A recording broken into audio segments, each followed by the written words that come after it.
Hello friends, welcome back to my channel Padma Suresh kitchen. Sunday స్పెషల్గా మా అమ్మ చేసిన పులావు అలాగే నాటుకోడి చికెన్ పులుసు ఎలా చేసుకోవాలో మీకు చూపిస్తాను రండి. నాటుకోడి చికెన్ పులుసు ఫస్ట్ ఎలా చేసుకోవాలో చెప్తాను. దీనికోసం 1 kg నాటుకోడి చికెన్ తీసుకొని శుభ్రంగా పసుపు, ఉప్పు, వెనిగర్ వేసి వాష్ చేసుకొని పక్కన పెట్టుకోవాలి. అలాగా మసాలా కోసం కొబ్బరి, అల్లం వెల్లుల్లిపాయ పేస్ట్ని రెడీ చేసుకోవాలి.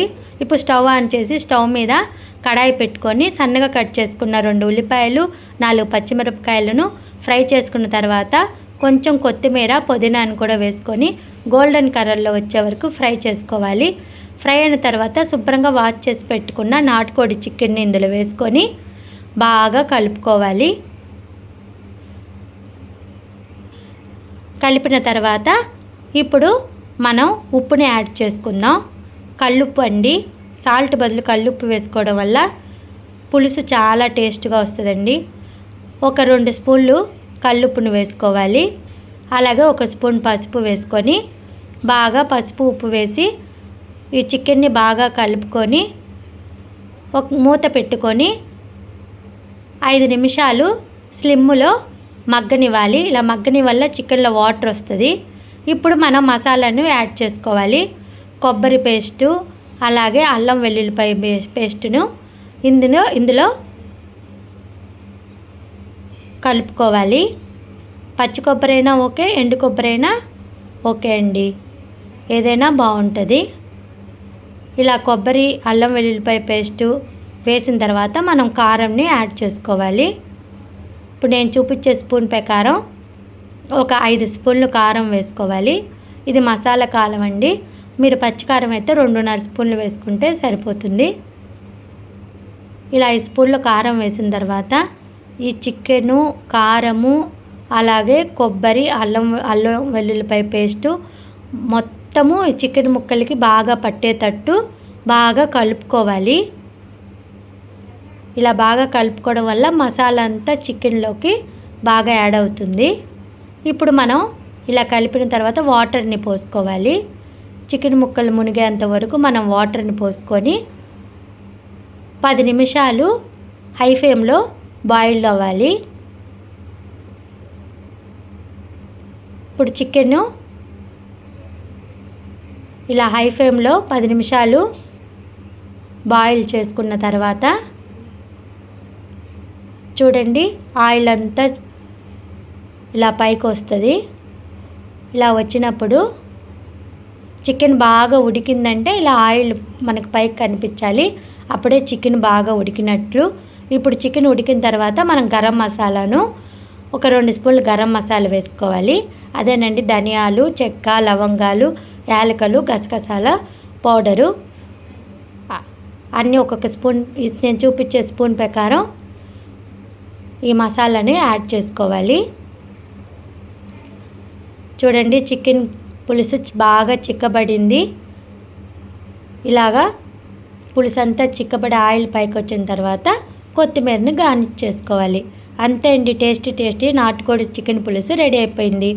ఇప్పుడు పులావ్ ఎలా చేసుకోవాలో చూపిస్తానండి. ఈ పులావ్ కోసం నేను బాస్మతి రైస్ని యూజ్ చేశాను. ఈ గ్లాస్ ప్రకారం ఒక 9 గ్లాసులు రైస్ తీసుకున్నాను.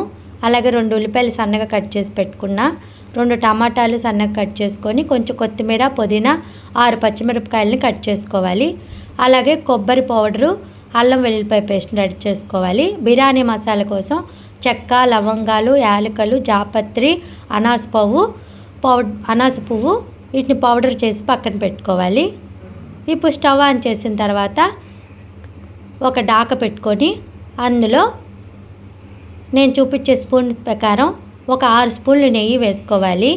ఇలా నెయ్యి వేయడం వల్ల పులావ్ చాలా టేస్ట్గా వస్తుంది. అలాగే ఆయిల్ కూడా ఒక 2 స్పూన్ల ఆయిల్ కూడా వేసుకోవాలి. ఆయిలు, ఈ నెయ్యి వేడెక్కిన తర్వాత సన్నగా కట్ చేసి పెట్టుకున్న ఉల్లిపాయ ముక్కలను, కొంచెం కరివేపాకును, 6 సన్నగా కట్ చేసుకున్న 6 పచ్చిమిరపకాయ ముక్కలను కూడా వేసుకోవాలి. పచ్చిమిరపకాయలు కారమేనండి పులావ్లో. మళ్ళీ కారం వేయకూడదు విడిగా,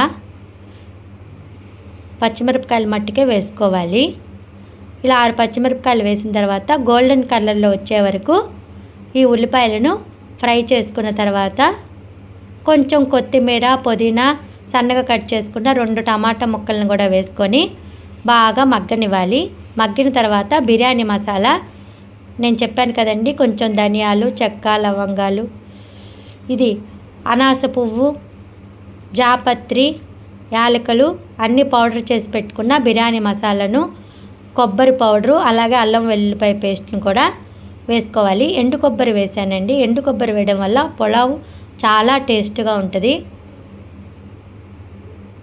ఈ మసాలా అంతా వేసిన తర్వాత 1 స్పూన్ పసుపు, అలాగే కల్లుప్పు, 4 స్పూన్ల కల్లుప్పును వేసుకోవాలి. రైస్ ఒక 9 గ్లాసులు కదండి, దాని ప్రకారంగా రైస్కి తగ్గట్టు మనం సాల్ట్ని కూడా యాడ్ చేసుకోవాలి. మా అమ్మ చేతితో వేస్తుందండి, అప్పుడుదా చాలా టేస్ట్గా ఉంటుందంట. నేను అన్ని కొలతల ప్రకారం వేసుకుంటాను, మా అమ్మ మాత్రం ఉజ్జాయింపుగా వేసేస్తుందండి.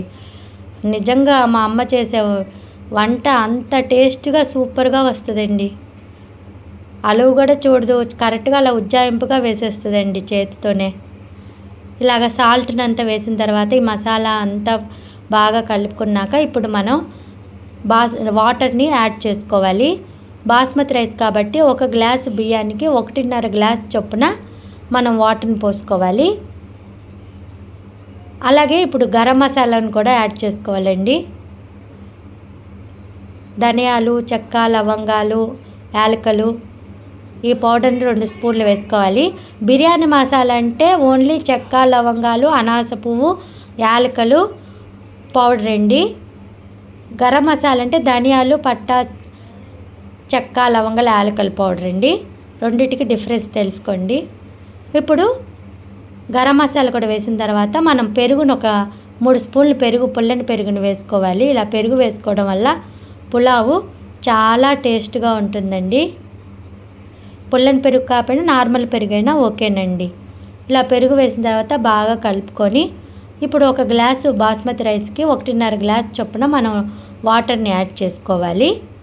నేను 9 గ్లాసులు బియ్యం తీసుకున్నాను కాబట్టి నేను 14 గ్లాసులు వాటర్ని యాడ్ చేసుకున్నాను. ఇలా వాటర్ వేసుకున్నాక బాయిల్ అయ్యేటప్పుడు ఇప్పుడు మనం రైస్ని కలుపుకోవాలి. బాస్మతి రైస్ను శుభ్రంగా వాష్ చేసి పెట్టుకున్న బాస్మతి రైస్ని ఇప్పుడు ఇందులో కలుపుకోవాలి.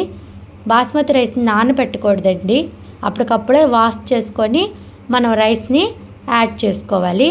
అప్పుడుదా పులావ్ పొడి పొడిగా చాలా టేస్ట్గా ఉంటుంది. ఇలాగ రైస్ వేసిన తర్వాత ఒక 5 నిమిషాలు బాయిల్ చేసుకున్నాక సన్న మంట మీద మూత పెట్టుకొని దాని మీద ఏదైనా వెయిట్ పెట్టుకొని ఒక 1/2 అవర్ సిమ్లో బాగా మగ్గనివ్వాలండి. అంతేనండి, టేస్టీగా ఉండే పులావ్ రెడీ అయిపోయింది.